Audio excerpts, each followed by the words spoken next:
आप जानते हो कि हर इंसान का एक खास तरह का जीवन का उद्देश्य होता है, जो कि मिलने पर लाइफ में उसको एक बहुत ही अजीब सा और अच्छे तरह का सेटिस्फेक्शन देता है। क्योंकि जैसे ही किसी को यह मिलता है, उसके मिलने भर से ही किसी के अंदर फिर से वही जोश और एनर्जी भर आती है जो उसको अभी चाहिए होती है, और वह हर टाइम ही बेमतलब भी बहुत ही ज्यादा खुश रहने लगता है।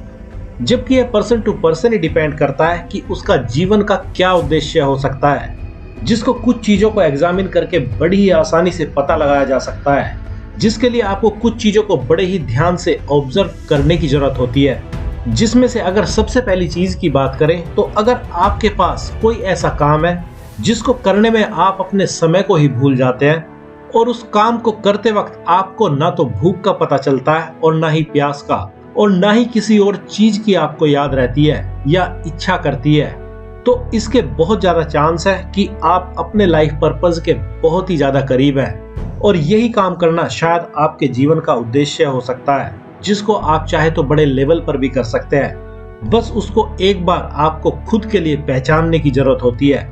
लेकिन अगर आपके साथ ऐसा कुछ भी नहीं होता है, तो आप अपने लाइफ के उद्देश्य को पहचानने के लिए दूसरे तरीके का प्रयोग कर सकते हैं, जिसमें आपको बस इतना ही सर्च करना होता है कि अगर आपको कोई अगले 2 दिनों तक अपनी ही पसंद के काम को लगातार करने के लिए कहे, तो आप किस काम को अपनी मर्जी से 2 दिन तक लगातार करना पसंद करेंगे। क्योंकि आप जिस काम को चूज करोगे वही काम करना आपके लिए आपके जीवन का उद्देश्य हो सकता है, जिसको आप काफी बड़े लेवल पर भी कर सकते हैं। लेकिन अगर यह तरीका भी आपके काम ना आए,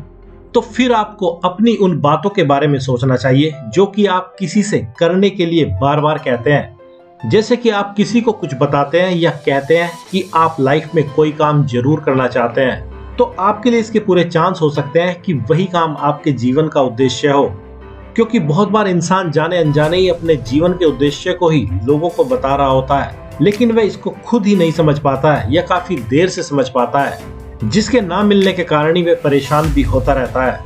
लेकिन अगर यह तरीका भी आपके काम ना आए, तो फिर आपको खुद से एक सवाल पूछना चाहिए कि आपके दिल में ऐसी कौन सी प्रॉब्लम है या दुख है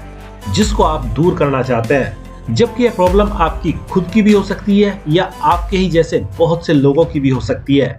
इसलिए अगर आपका मन इस प्रॉब्लम को ही खुद से या इस दुनिया से दूर करने का करता है, तो आप समझ सकते हैं कि इसी प्रॉब्लम को सॉल्व करने का ही या तो आपका जीवन का उद्देश्य है, या इस प्रॉब्लम को सॉल्व करते करते ही आप अपनी लाइफ के पर्पस को सही से पहचान जाएंगे।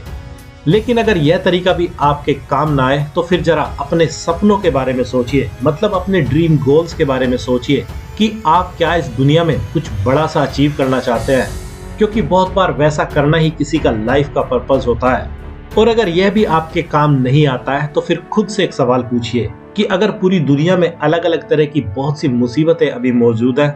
तब आप किस तरह की मुसीबत को खुद के दम पर खत्म कर पाएंगे, और उसके लिए आप क्या करके इस दुनिया को बचाना चाहोगे। इस सवाल के जवाब के साथ ही आपको अपनी लाइफ का पर्पस जरूर ही मिल जाएगा। लेकिन अगर अभी भी आपको अपनी लाइफ का पर्पस नहीं मिला है, तो फिर एक आखिरी सवाल खुद से कीजिए कि अगर आपको सिर्फ कुछ दिन ही इस दुनिया में जीना हो, तो तब आप कौन सा ऐसा काम है जिसको करना ही करना चाहोगे। तब यह सवाल आपको जरूरी आपके जीवन के उद्देश्य से मिलवा देगा। इसलिए अब अगर इन सब बातों को समराइज किया जाए, तो इन सब बातों के आधार पर आप अपने जीवन का उद्देश्य बड़ी ही आसानी से पहचान ही लोगे। लेकिन आपको इस मामले में एक और कीमती बात का ध्यान रखना बहुत ही ज्यादा जरूरी है।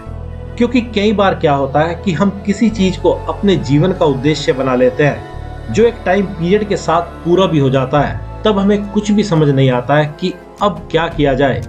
तो उस टाइम आपको खुद से एक ही सवाल करने की जरूरत होती है कि क्या आप लाइफ में वो सब कीमती कर चुके हैं या पा चुके हैं जो आपको करना था। अगर आपका जवाब हाँ है, तो तब आप बस भगवान को थैंक्स बोलिए, क्योंकि आपकी सारी इच्छाएं पूरी कर दी गई है, और लाइफ को अपनी मर्जी से एंजॉय कीजिए। लेकिन अगर आपका जवाब ना है, तो आपको फिर से इसी लिस्ट के सवालों को चेक करना होगा कि अब आपके जीवन का उद्देश्य क्या है। और ऐसा इसलिए क्योंकि कई बार यह प्रकृति कुछ लोगों से कुछ ज्यादा ही काम ले लेती है, क्योंकि वो होते ही इतने काम के हैं। तो अब आप समझ ही गए होंगे कि कैसे आप अपने जीवन का उद्देश्य बड़ी ही आसानी से पता कर सकते हैं।